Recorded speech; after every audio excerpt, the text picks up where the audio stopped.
We are here in EDP, we have the honor to receive here Mr. Christopher Panther, Coordinator for Cyber Issues Office of the Secretary, and Ambassador Daniel Sepulveda. Both participated today and yesterday in a large debate about the future of Internet. It's a great pleasure to have you here, both in EDP. So, we would like to know how an event like this, when we discuss the future of Internet, can contribute for high-level discussion on important themes such as free speech, data control, or the international governance of the Internet. Oh, you go ahead. Well, I think events like this are really important. When Danny and I came down just a few months ago in February, we did an event at a university and talked to a lot of students about these issues. And indeed, wherever we go, either separately or together, we try to engage with groups like this, because I think you learn a lot from talking to our government colleagues about these issues. And there's a whole sweep of issues, from free speech to how the Internet's governed to security issues on the Internet.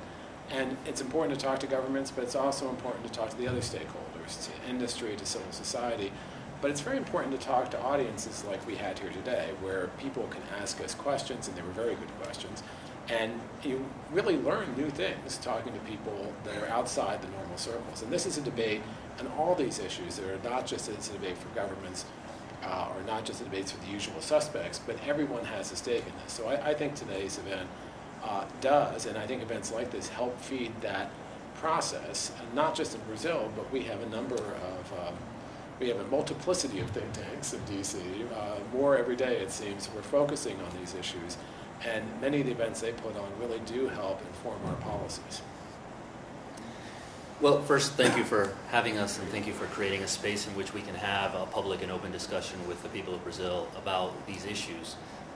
The bilateral conversations that we just had themselves are critically important, because Brazil is truly a leader, not just in Latin America, not just in the Americas, but in the world, on the thinking around many of these issues, and on challenging us to bring these issues to a public conversation, and to ensure that the world we're creating, the digital world that we're creating, is both socially just and productive, and has real benefits to actual human beings on the ground.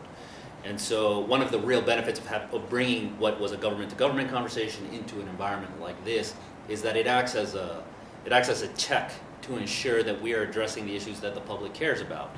And it was interesting because before we came to do this event, there was some question about, well, will there be enough questions? Will people really be interested? And there were a lot of questions, and they were very good questions.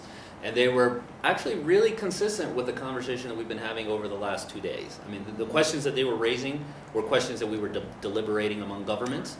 Not that we have answers to, but which we have many, many thoughts on, and we're hoping to build sort of answers together on.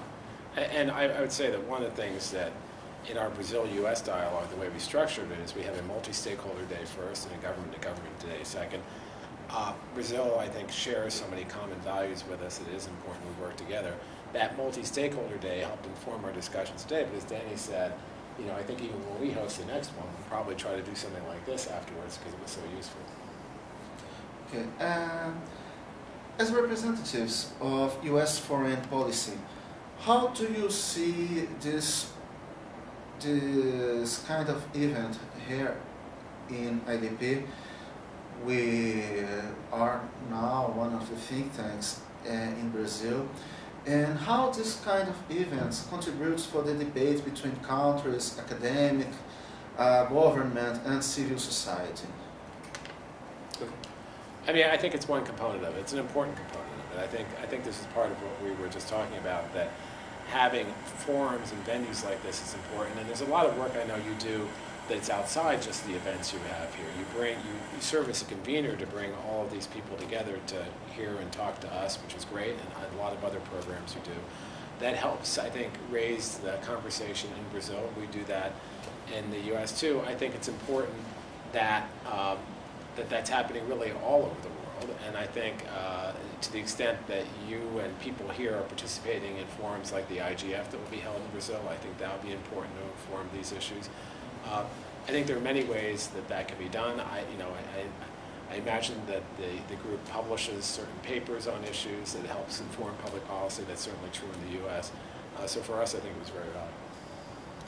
I think from a foreign policy and a bilateral relations perspective, it's critically important that we convey to Brazil and Brazilians that we care very much what you think, and that we are not only happy but derive value from engaging in an active and open exchange on questions. And the ability to ask any question and for us to provide answers where we have answers and to explain where we don't have answers, why we don't have answers, is critically important, having a mutual understanding that we're engaged in a common project, that we're trying to achieve the same things. And I think that there is naturally, due to a long history, some degree of skepticism around the world about power and the relationship between what are very powerful entities and the rest of the world. And what we try to do in an event like this is actually express some humility and listen and learn to what others want us to be thinking about. Thank you so much, Ambassador Sepulveda, Mr. Painter. Thank you so much for your interview. Great. Thank you. Appreciate it.